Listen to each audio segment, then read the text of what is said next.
ലെബനനിൽ ആക്രമണം തുടർന്നാൽ ഇസ്രയേലിനെതിരെ ആഞ്ഞടിക്കുമെന്ന മുന്നറിയിപ്പുമായി ഇറാൻ സേന ഞായറാഴ്ച ധാരണാപത്രം അംഗീകരിച്ച ശേഷം 84 തവണ ഇസ്രയേൽ അത് ലംഘിച്ചതായും ഇറാൻ കുറ്റപ്പെടുത്തി. ലെബനനിൽ കൂടുതൽ ഉത്തരവാദിത്തത്തോടെ പെരുമാറണമെന്ന് ഇസ്രയേൽ പ്രധാനമന്ത്രി ബെഞ്ചമിൻ നെതന്യാഹുവിനോട് യുഎസ് പ്രസിഡന്റ് ഡൊണാൾഡ് ട്രംപ് ആവശ്യപ്പെട്ടു. യുഎസ് നാവിക ഉപരോധം പിൻവലിച്ചതോടെ ഹോർമൂസ് വഴി ഇന്നലെ 13 കപ്പലുകൾ കടന്നുപോയി. കരാറിന്റെ ഭാഗമായി ഇറാനെ ഉടൻ എണ്ണയും ഇന്ധനവും വിൽക്കാൻ അമേരിക്ക അനുമതി നൽകണം. എണ്ണവില 4% കൂടിയിടിഞ്ഞ് ബാരൽ $79 അതേസമയം യുഎസിനും ഇറാനുമിടയിലെ കരാർ പശ്ചിമേഷ്യയിൽ ശാശ്വത സമാധാനത്തിന് വഴിയൊരുക്കുമെന്ന് ഖത്തർ അറിയിച്ചു. കാര്യങ്ങൾ ശരിയായ ദിശയിലാണ് നീങ്ങുന്നതെന്നും കരാറിൽ ശുഭാപ്തി വിശ്വാസമുണ്ടെന്നും ഖത്തർ വിദേശകാര്യ വക്താവ് പറഞ്ഞു. ഇസ്രയേൽ ലെബനനിൽ നടത്തുന്ന ആക്രമണങ്ങൾ മേഖലയിലെ സമാധാനത്തിന് ഭീഷണിയാണ്.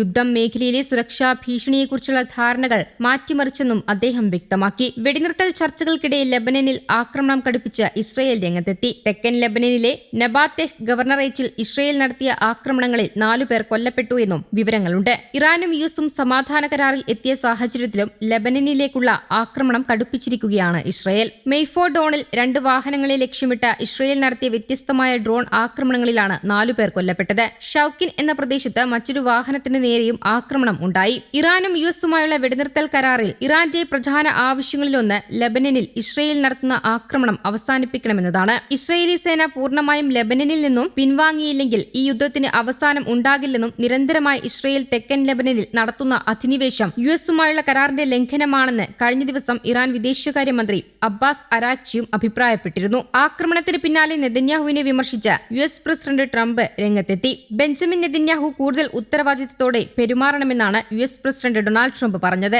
ഇറാനും അമേരിക്കയും തമ്മിലുള്ള ധാരണാപത്രത്തിന്റെ പൂർണ്ണരൂപം ഇതുവരെയും പുറത്തുവന്നിട്ടില്ല. എന്നാൽ ലെബനൻ ഉൾപ്പെടെയുള്ള എല്ലാ മേഖലകളിലെയും സൈനിക നീക്കങ്ങൾ അടിയന്തരമായി അവസാനിപ്പിക്കാനാണ് കരാർ ലക്ഷ്യമിടുന്നതെന്ന് മധ്യസ്ഥത വഹിക്കുന്ന പാകിസ്ഥാന്റെ പ്രധാനമന്ത്രി കഴിഞ്ഞ ദിവസം വ്യക്തമാക്കിയിരുന്നു. ഇതിനു വിരുദ്ധമായാണ് ഇസ്രയേൽ ഇപ്പോൾ ആക്രമണം കടുപ്പിച്ചിരിക്കുന്നത്. തെക്കൻ ലെബനനിലെ ആക്രമണങ്ങൾ ഇസ്രയേൽ അവസാനിപ്പിച്ചില്ലെങ്കിൽ ഇറാനിയൻ സായുധ സേനയിൽ നിന്നുതന്നെ കടുത്ത പ്രതികരണം നേരിടേണ്ടി വരുമെന്ന് ഇറാന്റെ ഉന്നത സൈനിക കമാൻഡർ മുന്നറിയിപ്പ് നൽകി. ലെബനൻ പാർലമെന്റ് സ്പീക്കർ ഇറാന്റെ പ്രതിനിധിയുമായി ഫോണിൽ സംസാരിച്ചു. ലെബനനെതിരായ യുദ്ധം അവസാനിപ്പിക്കാനും വീടുകൾ തകർക്കുന്നത് നിർത്താനും അധിനിവേശ പ്രദേശങ്ങളിൽ നിന്ന് പിന്മാറാനും ഇസ്രയേലിനെ അമേരിക്ക നിർബന്ധിക്കണമെന്ന് അദ്ദേഹം ആവശ്യപ്പെട്ടു.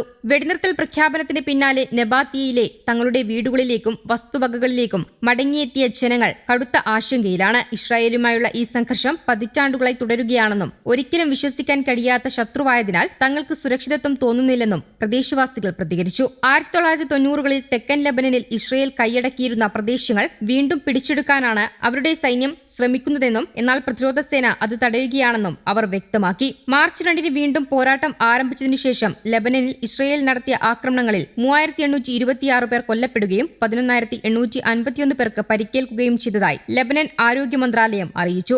സമാധാന ശ്രമങ്ങൾ പുരോഗമിക്കുമ്പോഴും തുടരുന്ന ആക്രമണങ്ങൾ മേഖലയെ കൂടുതൽ പ്രതിസന്ധിയിലാക്കുകയാണ്. ഹിസ്ബുള്ളയുടെ ശക്തമായ സ്വാധീന മേഖലയായ ദാഹിയയിലെ ഒരു അപ്പാർട്ട്മെന്റിന് നേരെയാണ് ആക്രമണം ഉണ്ടായതെന്ന് ലെബനന്റെ ഔദ്യോഗിക വാർത്താ ഏജൻസി അറിയിച്ചിരുന്നു. കെട്ടിടത്തിന് സമീപത്തെ റോഡിലൂടെ വാഹനങ്ങൾ കടന്നുപോകുന്ന സമയത്തായിരുന്നു ആക്രമണം. വാഹനങ്ങൾക്ക് എന്തെങ്കിലും നാശനഷ്ടം സംഭവിച്ചോ എന്ന് വ്യക്തമല്ല.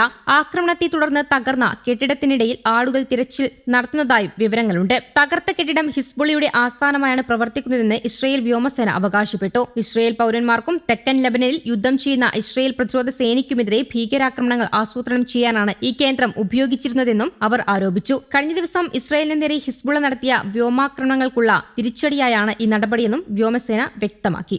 News desk Kerala Kaumudi.